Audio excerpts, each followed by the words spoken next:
నా పేరు నాగమణి, మా పాప పేరు భవిజ్ఞ. మా పాపకు 11 ఏళ్ళే.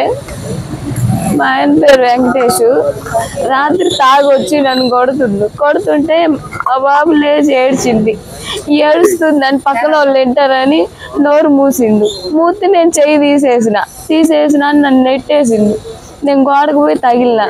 నేను లేచి వచ్చేసరికి కాళ్ళు పట్టుకొని నేలకేసి బీకిండు. 2 మాటలు బీకిండు. ఇంకంతే, ఇంకా పలకలేదు, ఉరకలేదు. ఎత్తుకున్న అలవడిపోయింది.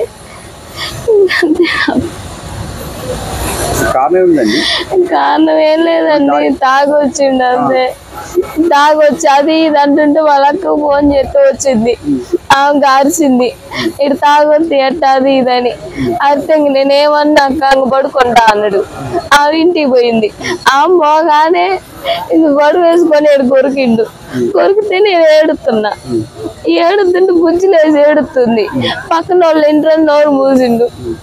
మూస్తే నేను తీసేసిన చేతులు అంతే. ఇంకా బాబు ఏడుతుందని ఆ పిల్లని కొట్టి చంపిండు. ఏం లేదు, తాగిన ఇప్పుడల్లా ఇంతే సైకిల్ ప్రవర్తిద్దుడు.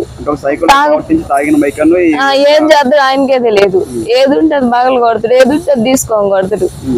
కాకపోతే బాగానే ఉంటాడు, బాగానే మాట్లాడతాడు. ఏమో సార్ తెలియదు. ఇంకా మరి ఎందుకు కొట్టిందో. ఏడుస్తుంటే ఆ ఏడు పక్కన వాళ్ళు ఇంటే వస్తే గోల్ చేస్తారని నోరు మూసిండు.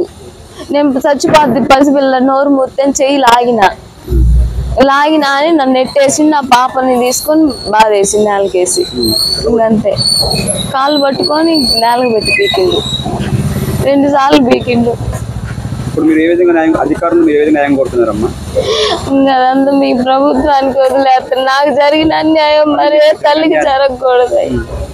ఇంత దారుణంగా తండ్రి ప్రవర్తించకూడదు. తెలియదు నాకు ఎక్కడ ఉన్నాడు. లేదు, పారిపోయిండు.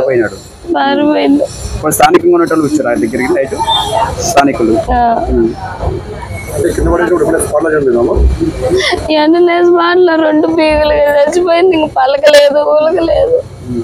ఇంకెండ నేను కొట్టిండి వెళ్ళిపోయిండు. రాత్రి 10:30 అయింది.